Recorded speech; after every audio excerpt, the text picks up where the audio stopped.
ಎಲ್ರಿಗೂ ನಮಸ್ಕಾರ. ನಾನು ದಾನಮ್ಮ. ರೇಖಾಶ್ರೀ ಕಿಚನ್ಗೆ ಸ್ವಾಗತ. ಇವತ್ತಿನ ವಿಡಿಯೋದಲ್ಲಿ ಕರಿಬೇವು ರೈಸ್ ಹೇಗೆ ಮಾಡೋದು ಅಂತ ನೋಡೋಣ. ಮೊದಲನೇದಾಗಿ ಒಂದು ಪ್ಯಾನ್ಗೆ 2 ಟೀ ಸ್ಪೂನಷ್ಟು ಎಣ್ಣೆ ಹಾಕಿ, ಎಣ್ಣೆ ಬಿಸಿ ಆದಮೇಲೆ 1 ಟೀ ಸ್ಪೂನ್ ಕಡಲೆಬೇಳೆ, 1 ಟೀ ಸ್ಪೂನ್ ಉದ್ದಿನಬೇಳೆ, 1 ಟೀ ಸ್ಪೂನ್ ಧನಿಯಾ, 1 ಟೀ ಸ್ಪೂನ್ ಬಿಳಿ ಎಳ್ಳು, 4 ರಿಂದ 5 ಒಣಮೆಣಸಿನಕಾಯಿ ಹಾಕಿ 1-2 ನಿಮಿಷ ಫ್ರೈ ಮಾಡ್ಕೊಳ್ಳಿ.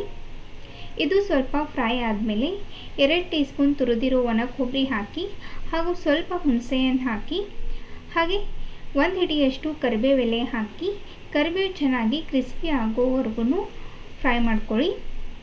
ಗ್ಯಾಸ್ ಲೋ ಫ್ಲೇಮಲ್ಲಿಟ್ಟು ಇದನ್ನು ಫ್ರೈ ಮಾಡ್ಕೊಳ್ಬೇಕು. ನೀವಿಲ್ಲಿ ನೋಡ್ಬೋದು, ಇದು ಚೆನ್ನಾಗಿ ಫ್ರೈ ಆಗಿದೆ. ಇದು ಕಂಪ್ಲೀಟಾಗಿ ಕೂಲ್ ಆದಮೇಲೆ ಇದನ್ನು ಮಿಕ್ಸಿ ಜಾರ್ಗೆ ಹಾಕಿ ಪೌಡರ್ ಮಾಡ್ಕೊಳ್ಳಿ.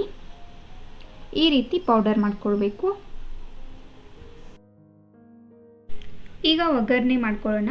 ಮತ್ತೆ ಅದೇ ಪ್ಯಾನ್ಗೆ 4 ರಿಂದ 5 ಸ್ಪೂನಷ್ಟು ಎಣ್ಣೆ ಹಾಕಿ, ಎಣ್ಣೆ ಬಿಸಿ ಆದಮೇಲೆ ಸ್ವಲ್ಪ ಶೇಂಗಾ ಹಾಗೂ ಸ್ವಲ್ಪ ಗೋಡಂಬಿ ಹಾಕಿ ಹಾಗೆ 1 ಟೀ ಸ್ಪೂನ್ ಉದ್ದಿನಬೇಳೆ, 1 ಟೀ ಸ್ಪೂನ್ ಕಡಲೆಬೇಳೆ, 1 ಟೀ ಸ್ಪೂನ್ ಸಾಸಿವೆ, 1 ಟೀ ಸ್ಪೂನ್ ಜೀರಿಗೆ, 1 ಒಣಮೆಣಸಿನಕಾಯಿ ಹಾಕಿ 1/4 ಟೀ ಸ್ಪೂನಷ್ಟು ಹಿಂಗಿನ ಪುಡಿ ಹಾಕಿ 7 ರಿಂದ 8 ಕ್ರಷ್ ಮಾಡಿ ಇಟ್ಕೊಂಡಿರೋ ಬೆಳ್ಳುಳ್ಳಿ ಹಾಕಿ ಇದನ್ನೆಲ್ಲ ಚೆನ್ನಾಗಿ ಫ್ರೈ ಮಾಡ್ಕೊಳ್ಬೇಕು.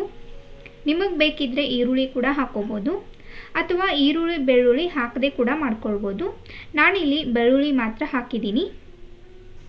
ಇದೆಲ್ಲ ಚೆನ್ನಾಗಿ ಫ್ರೈ ಆದಮೇಲೆ ಮಾಡಿಟ್ಕೊಂಡಿರೋ ಪೌಡರ್ ಹಾಕಿ ಹಾಗೂ ರುಚಿಗೆ ತಕ್ಕಷ್ಟು ಉಪ್ಪು ಹಾಕಿ 1-2 ನಿಮಿಷ ಫ್ರೈ ಮಾಡ್ಕೊಳ್ಳಿ. ನೀವು ಈ ಪೌಡರ್ನ 4 ರಿಂದ 5 ದಿನ ಆದರೂ ಸ್ಟೋರ್ ಮಾಡಿ ಇಟ್ಕೊಳ್ಬೋದು. ಈಗ ಬೇಯಿಸಿಟ್ಕೊಂಡಿರೋ ಅನ್ನ ಹಾಕಿ ಮಿಕ್ಸ್ ಮಾಡ್ಕೊಳ್ಳಿ. ನಾನಿಲ್ಲಿ 1 ಕಪ್ ಅಕ್ಕಿ ಬೇಯಿಸಿಟ್ಕೊಂಡಿದ್ದೆ. ಈಗ ರುಚಿಯಾದ ಕರಿಬೇವು ರೈಸ್ ರೆಡಿ ಇದೆ. ನೀವು ಕೂಡ ಈ ರೆಸಿಪಿ ಒಮ್ಮೆ ಟ್ರೈ ಮಾಡಿ ಹೇಗೆ ಬಂತು ಅಂತ ಕಮೆಂಟ್ ಸೆಕ್ಷನಲ್ಲಿ ಖಂಡಿತ ತಿಳಿಸಿ.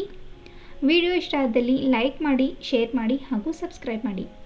ಮತ್ತೆ ಸಿಗೋಣ ಮುಂದಿನ ವಿಡಿಯೋದಲ್ಲಿ.